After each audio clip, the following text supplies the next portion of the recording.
Yeah, very good morning to everyone, and I welcomes you in my concept classes today.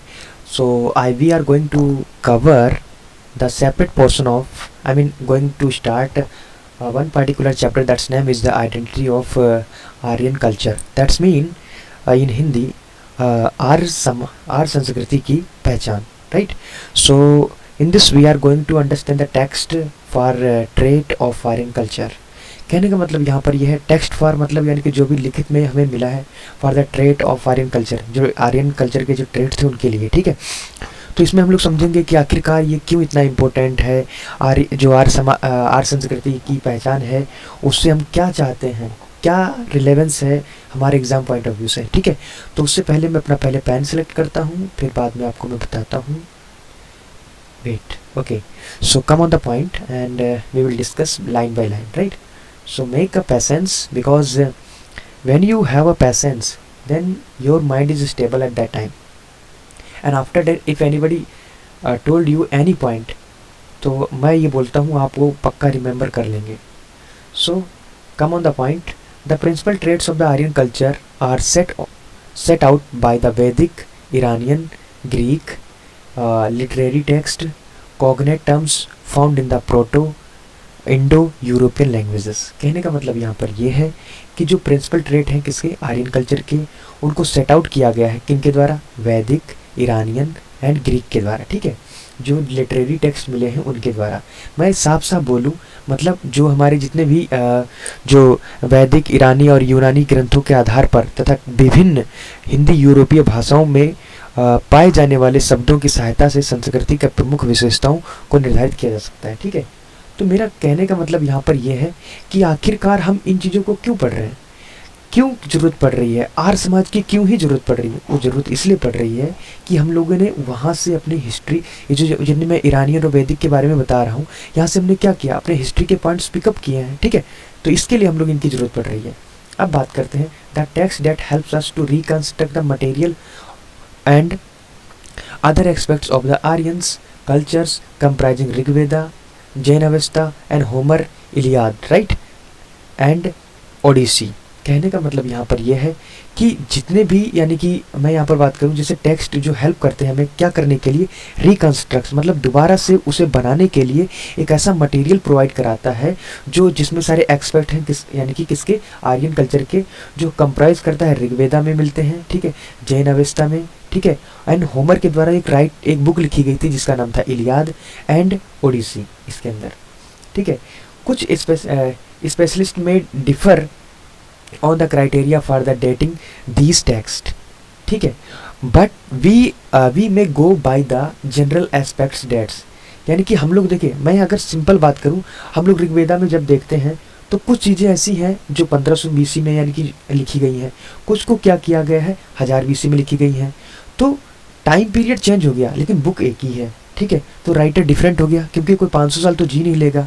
एक चीज़ मान लो 1500 में लिखी जा रही है, ठीक है, 1500 में लिखी जा रही है, और एक फिर लास्ट में जाकर कुछ उसमें ऐसे पार्ट्स ऐड किए जाते हैं 1000 BC के, तो जिससे जाहिर सी बात है कोई आदमी 500 वर्ष तो जी नहीं लेगा।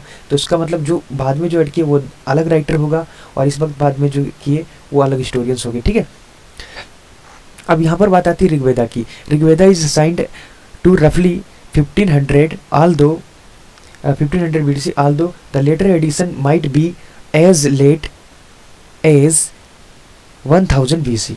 The earliest part of the Jain Avesta are roughly attributed to 1400 BC। कहने का मतलब ये है कि अगर मैंने ऋग्वेद की बात करी तो ऋग्वेद में क्या था, मैंने बताया कि 1500 में यानी कि शुरुआत में था, रफली आइडिया लगाया जाता है, लेकिन कुछ ऐसे भी एडिशन है जो 1000 BC के अराउंड माने गए हैं।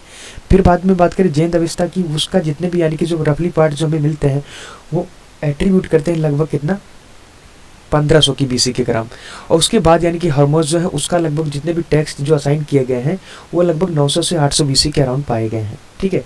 दो these text belong to the different areas, ये जितने भी टेक्स्ट थे वो सभी अलग अलग एरिया से बिलोंग करते हैं, ठीक है। दे suggested the period when copper and the bronze were in use, ये उस पीरियड को सजेस्ट करते हैं जब यानी कि कॉपर मतलब हमारा तांबा, ब्रोंज मतलब कांस, ठीक है, ये सब यानी कि उस वक्त उपयोग में लाए जाते थे, ठीक है। बात मेरी आपको समझ में आ गई। The later portion of Homer also mention iron. जो यानी कि होमर ने एक बुक लिखी थी, ठीक है, उसका जो सबसे लास्ट का जो पोर्शन था उसमें आयरन के बारे में भी उसने मेंशन किया है। तो इससे पता चलता है कि वहाँ के लोग जो होंगे उस वक्त आयरन को भी यानी यूज में करते होंगे। अब बात करें generally, the text represents the agriculture and the pastoralism as the principal source of the livelihood. कहने का मतलब यहाँ पर यह है कि जो यानी कि टेक्स्ट जो है हमारी वो बताते हैं एग्रीकल्चर मतलब कृषि को, और पेस्टोरलिज्म को बताते हैं। कहते हैं pastoral economy and the agricultural economy and the subsistence economy, there are the three types of the economy in the ancient times. Now we have some other types of economy, right.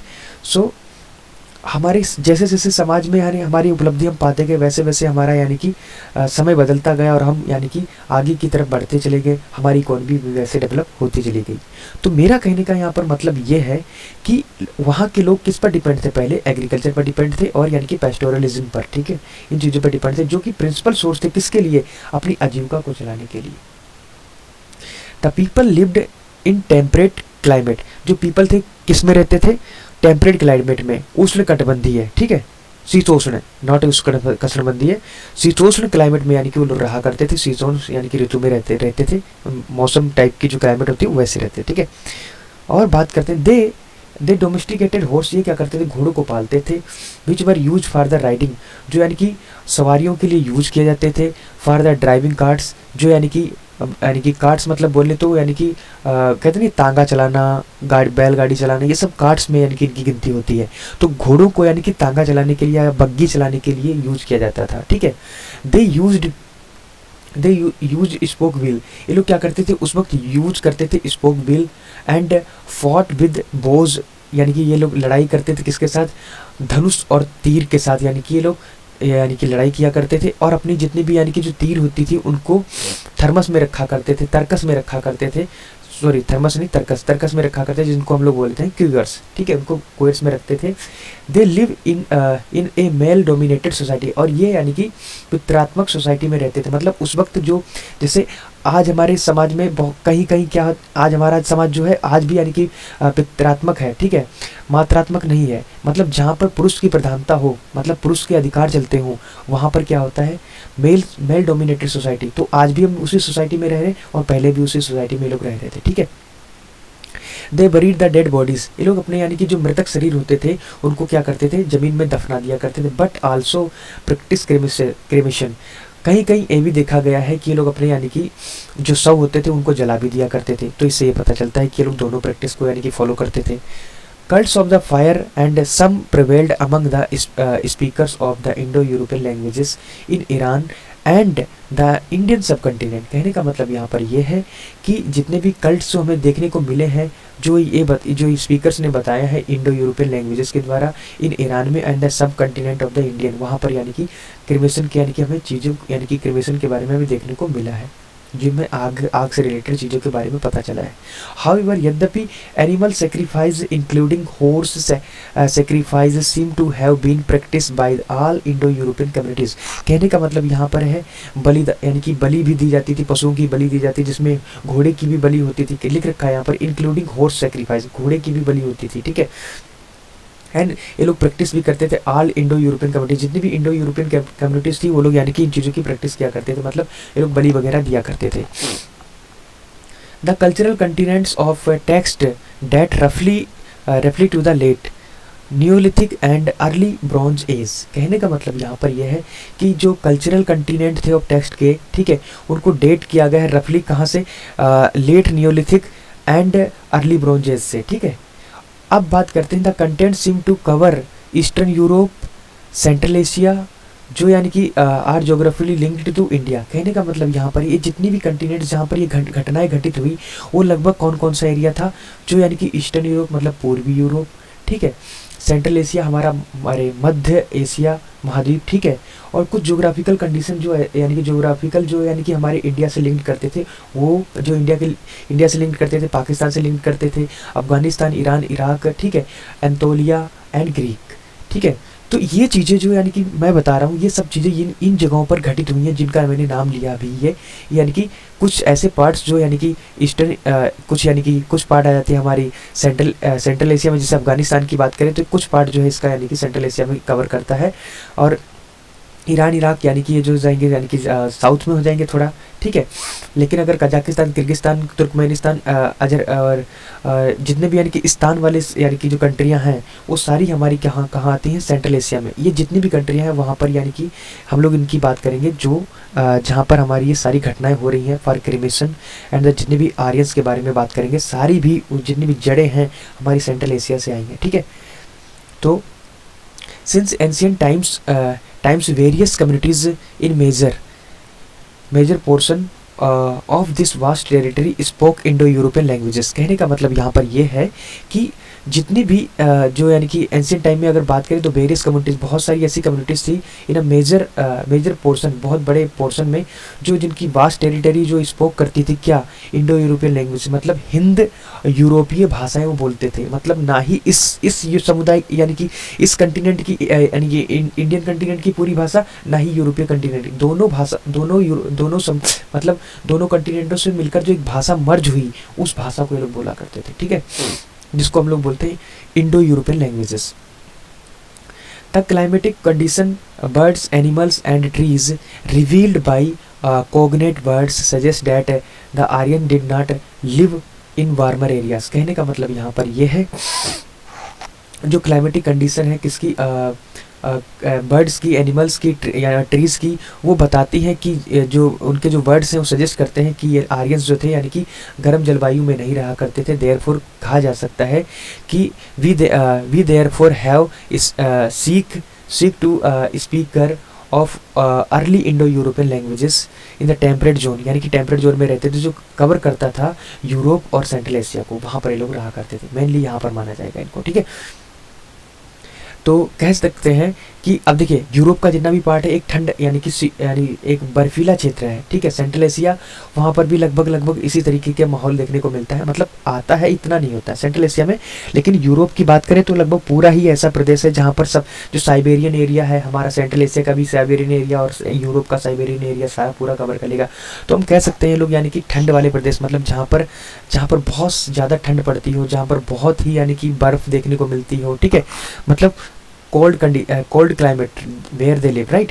So हम लोग ये कह सकते हैं we may recall that genetic signals that pass from generation to generation in the human beings link together speakers of the Indo-European languages। कहने का मतलब यहाँ पर यह है कि वी मेरे काल हम कह सकते हैं कि जो जेनेटिक सिग्नल्स हैं, मतलब अगर मैं आज हूँ तो मेरे अंदर जो जेनेटिक क्वालिटीज़ हैं वो कल को मेरे बेटे के अंदर भी होंगी, ऐसे मेरे अंदर जो क्वालिटीज़ हैं वो मेरे पिता से आई हैं। तो मतलब जेनेटिक जो यानी कि सिग्नल्स हैं वो पास करते हैं कहाँ से, generation to generation in the human beings link together, जो उनको लिंक करे रहता है speakers of the Indo European languages, जो यानी कि जो स्पीकर्स मतलब जो भाषा है बोलते थे इंडो यूरोपियन लैंग्वेजेस को, ठीक है।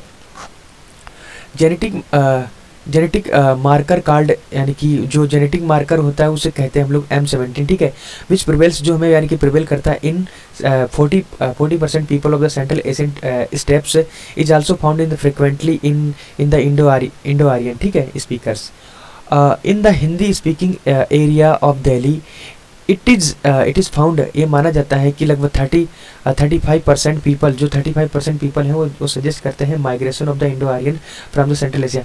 ऐसा माना जाता है कि जो लगभग 35% पीपल्स हैं वो ये मानकर चलते हैं कि जो हमारे आर्यंस जो हमारे कंटिनेंट में आए वो यानी कि सेंट्रल एशिया से है, ऐसा मान के चल रहे हैं। तो हमें भी यही मानना चाहिए कि हाँ ये सही बोल रहे हैं, ठीक है। उसके बाद हम लोग यानी कि कुछ ऐसे पोर्शन की बात करेंगे जिनके बारे में हम यानी कि पहले से यानी बात कर रखी है। जैसे अगर बात करें जो नई सिटी आज भी हैं, जैसे दिल्ली है, ठीक है, इस्लामाबाद है, ठीक है, और ये कुछ यानी कि जो मैंने जिनके बारे में बताया था, आई थिंक काबुल, ठीक है, ये जितने भी दुसांबे, ये जितने भी सिटीज़ हैं यहाँ पर ये सारी हमारी सभ्यताएं पनपी और आई हमारे यहाँ, ठीक है। आई कहाँ से, सेंट्रल एशिया से, तो मतलब ये पोर्शन, ठीक है, हम ये कह सकते हैं सेंट्रल एशिया से, ठीक है, और थोड़ा यानी कि यूरोपियन पोर्शन मतलब इधर से, ठीक है, इस पोर्शन से। इसको थोड़ा या अपनी बुक के फिगर में एक बार दोबारा से देखिएगा, आपको पता चल जाएगा कि मैं क्या बताना चाह रहा हूँ, ठीक है। गिलगित बल्गिस्तान, ठीक है, लाहौर एंड दिल्ली, मुल्तान, ये सब चीज़ों को देखना, ठीक है। हड़प्पा जो हमारा ये है, ठीक है, उसके बाद जो हमारा मोहनजोदाड़ो के बारे में पढ़ा था, ठीक है। तो ये सब चीज़ें जो है हमें बताएंगी आखिरकार कि मैं क्या बताना चाह रहा हूँ। आप एक बार इनको अपने द्वारा जाइएगा, ठीक है।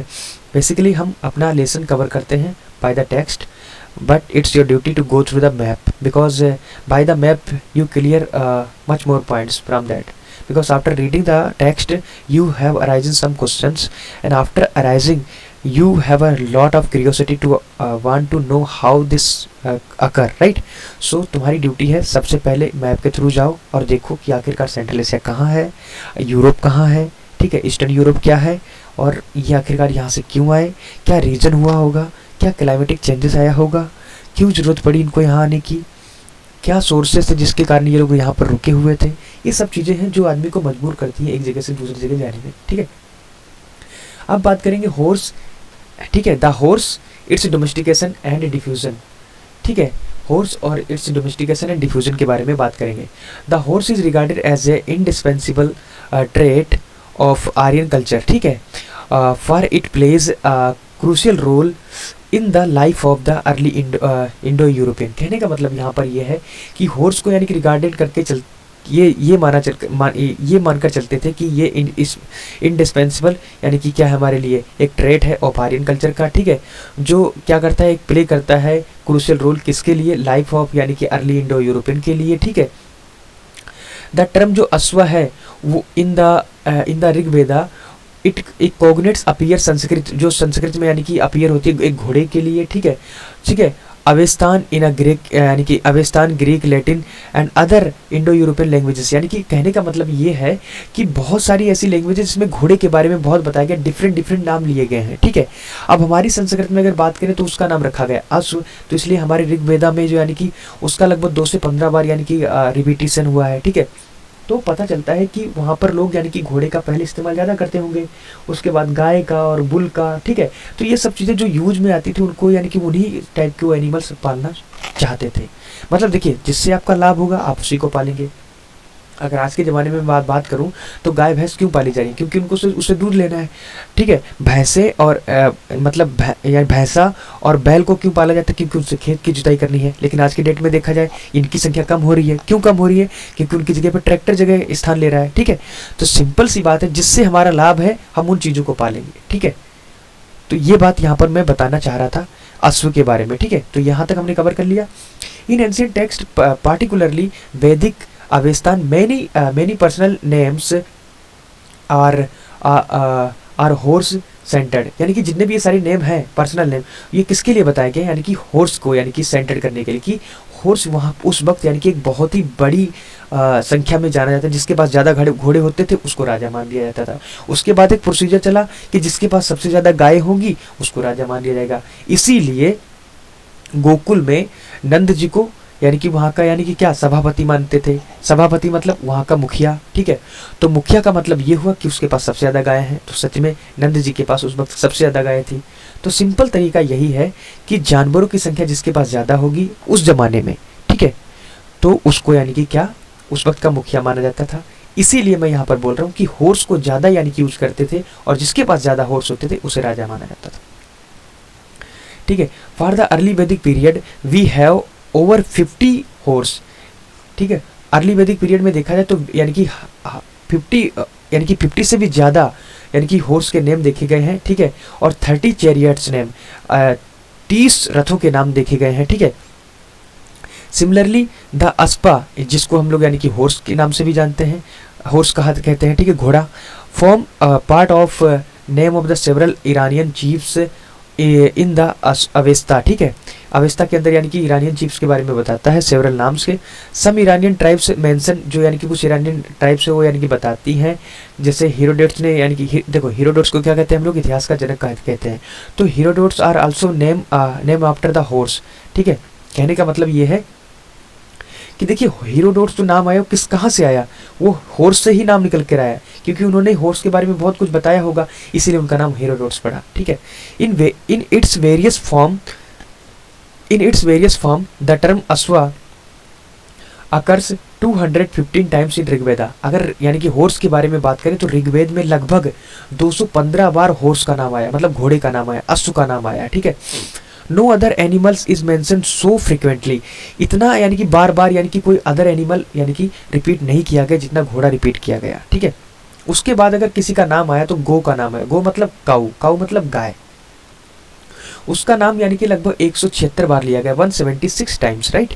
And then after we have a Vrishabha, जिसको हम लोग बुल कहते हैं, मतलब सांड बोलते हैं या बैल बोलते हैं, ठीक है, जिसका नाम लगभग 170 बार आया, ठीक है। जो both these terms taken together suggested the importance of the cattle rearing. जी ये सभी यानी कि जो दोनों टर्म्स हैं, मतलब किसकी, गाय की, बैल की, और यानी कि ये जो हमने घोड़े के बारे में बात करी, इससे ये पता चलता है कि उस वक्त क्या करते थे लोग, पशुओं को पाला करते थे, ठीक है, इससे ये पता चलता है। However the cattle rear were dominated by a horse based aristocracy, मतलब कि ये है कि उस वक्त यानी कि जो, जैसे आज हम कहते हैं जिसके पास ज़्यादा ट्रैक्टर, जिसके पास ज़्यादा ज़मीन है वो राजा है। उससे पहले क्या था, जिसके पास ज़्यादा गाय है वो राजा है, ठीक है। उससे पहले मतलब जिसके पास ज़्यादा घोड़े होंगे, एरिस्टोक्रेसी उसी के पास है, मतलब राजतंत्र शाही उसी के पास होती थी, ठीक है। The tiger and rhinoceros characteristic of the tropical and moderately temperate climate of India are absent in the cold condition of the Central Asia. Central Asia में अगर देखा जाए तो यानी कि जो मैं राइनासोर और टाइगर के बारे में बात बता रहा हूँ, तो इनके कोई भी यानी कि लक्षण देखने को नहीं मिले हैं किसी भी बुक्स के टेक्स्ट के अकॉर्डिंग, ठीक है। मोस्टली इन बात करें तो इंडिया में, ठीक है। दे डू नॉट अकर इन ऋग्वेदा, यानी कि ये ऋग्वेदा में यानी कि देखने को नहीं मिले। तो इसके बेसिस पर हम लोग कह सकते हैं कि हमारे पास यानी कि जो प्राचीन समय में जो लोग थे उनको यानी कि ये क्या बोलते हैं, मैं राइनासोर और जो टाइगर की बात कर रहा हूँ, ये नहीं देखने को मिले, सिंपल, राइट। अब बात करते हैं and similar other tropical and moderately temperate zone, ठीक है। Animals such as lion, deer, buffalo, elephant have few references in this text in contrast to these made of the horse and cow, bull। कहने का मतलब ये है कि काऊ और bull के बाद और हॉर्स के बाद कुछ ऐसे थोड़े बहुत एनिमल्स जिनका नाम लिया गया, जिसके मैं शेर की बात कर रहा हूँ, लाइन, डियर मतलब हिरण की बात, बफेलो मतलब भैंस की बात, और एलिफेंट, कुछ नाम आए हैं बहुत ही क्रिएटिव ऑफ रेयर केसेस जहाँ पर इनके नाम आए हों, ठीक है। This differences can be attributed to the Central Asian influence on Rigveda. कहने का मतलब यहाँ पर ये है, ये डिफरेंस बताता है कि जो एट्रीब्यूट करता है किसको, सेंट्रल एशियन को ऋग्वेदा के लिए, ऑन ऋग्वेदा, यानी कि ऋग्वेदा में सबसे ज़्यादा इनका इन्फ्लुएंस देखने को मिला है। अब बात करेंगे Rigveda devotes to complete hymns in praise of the horse, यानी कि हाइम्स मतलब मंत्र की बात में होता है, ठीक है। तो ऋग्वेदा क्या करते, डिवोट करते थे to complete hymns in the praise of the horse, horse को जब प्रेस करते थे टू हाइम्स यानी कंप्लीट करते थे, ठीक है। Almost all the Vedic gods are associated with it, जितने भी वैदिक गॉड हैं उनको घोड़े के साथ यानी कि एसोसिएट किया जाता था, मतलब मंत्रों के साथ, ठीक है। And this in particular applies to Indra and companion Marut मतलब वायुदेव, और यानी इंद्र मतलब जो यानी कि वर्षा का देवता होता है, ठीक है। तो उनके लिए भी यानी कि लोग ये अप्लाई करते थे, क्या, जो एसोसिएट करते थे घोड़े के समान, ठीक है। घोड़ा बहुत चीज़ों में यूज़ करते थे, कि जैसे सूर्य को बता रहे हैं तो सूर्य में क्या हो गया कि सूर्य के पास ढेर घोड़े होंगे इसलिए तेज चलता है, ठीक है। तो सूर्य के पास 10 घोड़े मानकर चलते हैं, ऐसा ऐसा बोला इन लोगों ने। अभी देख लो, मैं आगे बताऊंगा तो उसमें आपको पता चल जाएगा। The Vedic people frequently pray for the praja, यानी कि जो जो वैदिक पीपल थे वो क्या करते थे, प्रे करते थे, मतलब प्रार्थना करते, ठीक है। प्रार्थना करते थे किसके लिए, प्रजा मतलब बच्चों के लिए, ठीक है। पशु मतलब कैटल, ठीक है, एंड पशु कैटल, दे आल्सो स्पेसिफिकली, ठीक है, they specifically ask for the horses, और हॉर्स के लिए भी कहते थे, ठीक है। Some time as many as thousands, यानी कि हजारों बार कहते थे, ठीक है। In Avesta cattle wealth seems to be more significant. कहने का मतलब यहाँ पर है कि इन अवस्था में देखा जाए तो यानी कि जो कैटल है उनकी जो वेल्थ है, seems to be more significant, उनको यानी कि वेल्थ मतलब उसी से धन देखा जाता था। But the horse is its own importance, horse में खुद का यानी कि उनकी इंपॉर्टेंस होती थी। Both horse and chariot repeatedly occur in the prayer made to the Avestan Mithra who is the same as a god Mithra in the Rigveda, यानी कि मिथ्रा एक गॉड के समान यानी कि माना जाता था, ठीक है, जिसके लोग प्रे करते थे, ठीक है। और यानी कि मैं बता रहा था हॉर्स एंड यानी कि चैरियट के लिए रिपीटेडली ये लोग यानी प्रेयर किया करते थे कि हमारे पास इतने हो जाएं। जैसे आज हम नहीं कहते भगवान मेरे पास इतनी लग्जरी, मेरे पास इतनी कार, मेरे पास इतना वेल्थ, मेरे पास इतना धन हो जाए, ऐसे लोग क्या कहते थे, ये लोग कहते थे मेरे पास इतने घोड़े हो जाए, काश मैं इतना घोड़े कर पाता। तो सिंपल तरीका है, इस तरीके के लोग प्रेयर किया करते थे, ठीक है। The adjective swift horse is applied in the Avesta to several divinities. कहने का मतलब यहाँ पर जो एडजेक्टिव मतलब एक विशेषण था टू शिफ्ट करने के लिए हॉर्स को, ठीक है, हॉर्स को शिफ्ट करते थे, is applied in the Avesta और to several divinities. The text refers to prayer to the god that the king be granted swift horses and strong sons। ठीक है, the horse and horse drawn chariot is are equally important in Homer। Homer ने बताया कि जो यानी कि जो horse है एंड हॉर्स के द्वारा जो ड्राउन किया जाता है, मतलब जो चलाया जाता है, चैरियट रथ चलाया जाता है, वो इक्वली इंपॉर्टेंस रखते थे इन होमर में। ठीक है, कि अगर देखियो रथ है तो उसको चलाने वाला चाहिए, घोड़ा यानी कि और घोड़ा है तो उस पर ऐसे मजा नहीं आएगा जब तक रथ ना हो। ठीक है, तो दोनों को इंपॉर्टेंस दिया उसने। Equerry are person in the charge in charge of the horses belonging to the chief is a common terms of the Odyssey।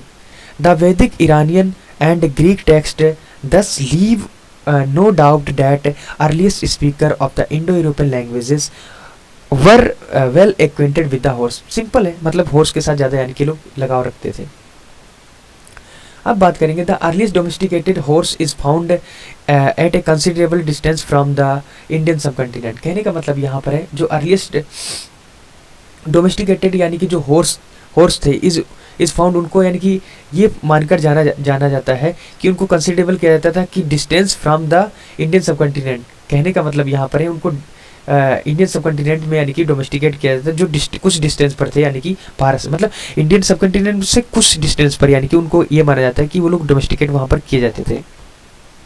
It is significant that the largest number of the horses appear to have been in area between the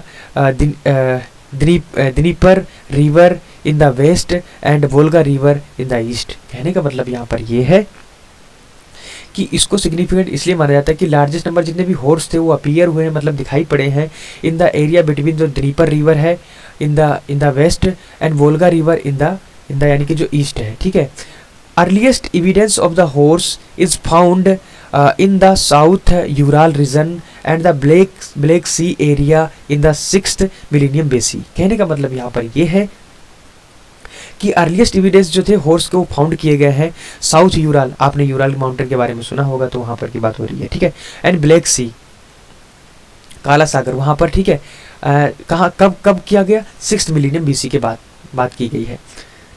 अब मैं बात करता हूँ in the 4th millennium BC the horse found in the Anatolia. ठीक है, Anatolia में विच ले close to black सी, जिसको यानी कि ब्लैक सी के बहुत ही क्लोज माना गया है।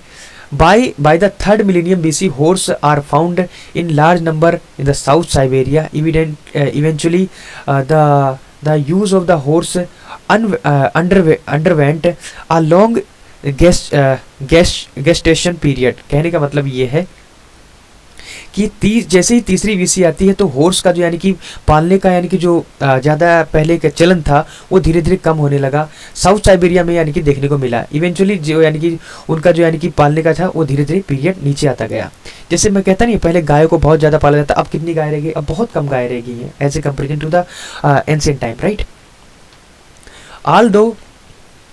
although its existence was known around 6000 BC। इनका एग्जिस्टेंस जो है 6000 BC के अराउंड माना जाता है इनका यानी कि एग्जिस्टेंस होने के लिए। ठीक है, in the between Black Sea and the south Ural, मैंने अभी जो बताया उसके बारे में। It come into general use of the Eurasia only around, लगभग यूरेशिया के अराउंड अगर देखा जाए तो ये लगभग 2000 BC के अराउंड माना गया, लेकिन ये इनका जो एग्जिस्टेंस माना जा रहा है कब? 6000 BC, मतलब बहुत आज से मतलब 2000 BC जब आया उससे लगभग 4000 BC पहले बात हो चुकी है, तब एग्जिस्टेंस कर रहे थे वो। ठीक है, the earliest inscriptional evidence of the use of the horse in the West Asia is in Anatolia in the second half of the 19th century BC। कहने का मतलब ये है कि जितने भी अर्लीस्ट इंस्क्रिप्शनल यानी कि एविडेंस हैं, मतलब जितने भी इंस्क्रिप्शनल एविडेंस जो मिले हैं जिनका यूज़ हुआ है of the horse in the western Asia में is in Anatolia is second half of the 19th century.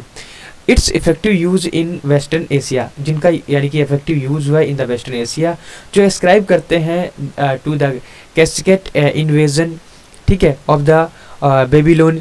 लगभग ये माना जाता है कि 1595 में कुछ यानी कि इन्वेजन किया गया, मतलब अटैक किया गया बेबीलोनिया में। तो उस वक्त भी ये लोग घोड़े का ही यानी कि वहाँ पर प्रचलन था, घोड़ों के द्वारा ही अटैक किया गया था। When the horse first figure in Babylonia, यानी कि 1555 में जब यानी अटैक हुआ तब देखा गया कि घोड़े भी कोई चीज़ होते, तो वहाँ पर घोड़े भी यानी कि सामने आए बेबीलोनिया में जब अटैक हुआ था, ठीक है। तो उस वक्त के लोग तो तब जान पाए कि घोड़े भी होते हैं, ठीक है। It was called the S from the mountains, तब उनको यानी कि वहाँ के लोग जो थे इसे यानी कि क्या बोलते थे, गधा बोलते थे, एस यानी कि जंगली गधा।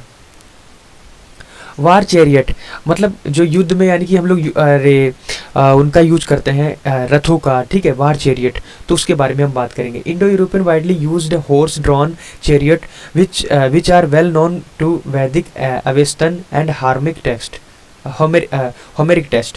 कहने का मतलब ये है जितने भी इंडो यूरोपियन हिंद यूरोपीय जो थे उन्होंने बड़े स्तर पर, ठीक है, क्या यूज़ किया, हॉर्स ड्रॉन चैरियट, जो हॉर्स के द्वारा मतलब घोड़ों के द्वारा चैरियट चलाए जाते हैं, उनको यानी कि वेल नोन उनको माना जाता है, ठीक है, Vedic Avestan and the Homeric text, ठीक है। The chariot race prescribed in the Vajapeya sacrifice, the later Vedic text was also Greek practice and is fully describe the Homer. कहने का मतलब सिंपल है यहाँ पे कि जितने भी जो यानी कि चैरियट रेस हैं वो बताती थी कि इन द जयपेया सेक्रीफाइस करते थे, कि letter Vedic text also a Greek practice, जो ग्रीक प्रैक्टिस थी, एंड इज फुली डिस्क्राइब, जो डिस्क्राइब करती थी बाय द होमर ने यानी कि सब चीज़ों के बारे में बताया था, ठीक है। It is held that the wheeled chariot originated in western Asia. बताया गया कि जो व्हील्ड चैरियट है जिनमें यानी कि व्हील पाई जाती है, जिनके द्वारा पहिया लगाया जाता है जिसमें, ठीक है, तो वो माना गया कि व्हील्ड चैरियट जो है ओरिजिनेट यानी कि जिनका ओरिजिनेशन मतलब ओरिजिनेट हुए इन द वेस्टर्न एशिया में in the 4th millennium BC, ठीक है, and reached the steppes of the south Russia, यानी कि साउथ रसिया में पहुंचे कब, एट द सेम टाइम, उसी सेम टाइम यानी कि साउथ रसिया में भी पहुंचे। Sufficient evidence of the existence of chariot from 3000 BC। कहने का मतलब यहाँ पर सफिशिएंट एविडेंस मतलब सबसे ज़्यादा एविडेंसेस मिले ऑफ द एग्जिस्टेंस, इसके एग्जिस्टेंस होने के लिए, ऑफ द चैरियट फ्रॉम कब, 3000 BC onwards appears in the excavation, ठीक है, ऑनवर्ड्स अपीयर हुआ in the excavation in the south Russia chariot. कहने का मतलब यहाँ पर यह है कि 3000 BC के अराउंड देखा गया कि वहाँ पर चैरियट्स के एक्सकेवेशन खुदाई करने के बाद यानी कि ये चीज़ें मिली हैं कि लगभग वो 3000 BC अराउंड की यानी कि चीज़ें थी, वहाँ पर ये सब चीज़ें उपलब्ध हैं। चैरियट विद टू व्हील, ठीक है, 2 or 3 व्हील, जो चैरियट होते थे जिसमें 2 व्हील या 3 व्हील होते थे, ठीक है, of the 3rd millennium BC have been found, उनको पाया गया है कहाँ पे, मैंने जो अभी बताया रसिया में। Existence of horse drawn chariot is also indicated by the name of the Mitanni ruler, जो अराउंड लगभग 1400 BC के अराउंड पाया गया, एंड लेटर उसके बाद भी पाया गया, ठीक है, मित्तानी के बारे में, जो इंडिकेट करता था कि वहाँ पर सबसे ज़्यादा यानी कि हॉर्स ड्रॉन चैरियट ही मिलते थे, ठीक है। These are having running chariot, इनके पास क्या होते थे, घोड़ों के द्वारा यानी कि दौड़ाने वाले, यानी कि क्या होते थे, रनिंग चैरियट मतलब घोड़ों के द्वारा दौड़ाने वाले यानी कि युद्ध में दौड़ाने वाले रथ हुआ करते थे। Facing the chariots and having the big horses, उनके पास यानी कि ऐसे यानी कि ऐसे घोड़े होते जो बड़े बड़े होते थे, ठीक है, तो उस टाइप के यानी कि इनके पास युद्ध में लड़ने के लिए ये लोग रथों का इस्तेमाल करते हैं। वी आल्सो हियर, हमने सुना है कि जो इंडो यूरोपियन है, हाँ, Indo Iranian title horse driver, यानी कि उनको हॉर्स ड्राइवर को क्या बोलते हैं, दशरथा, जिनके पास यानी कि क्या होता था, यानी कि नेम ऑफ द मित्तानी किंग, एक किंग का नाम था जिनके यानी जिसका मतलब होता है कि जिसके पास कितने हो, 10 रथ हो।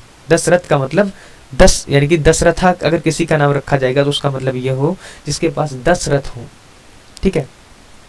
Wooden wheel are known outside India, ठीक है, बट अंटिल यानी कि until 2000 BC were generally solidity built. कहने का मतलब ये है कि जो यानी कि वुडन व्हील यानी कि लकड़ी की जो व्हील होती थी वो यानी कि इंडिया के बाहर जानी जाती थी, ठीक है।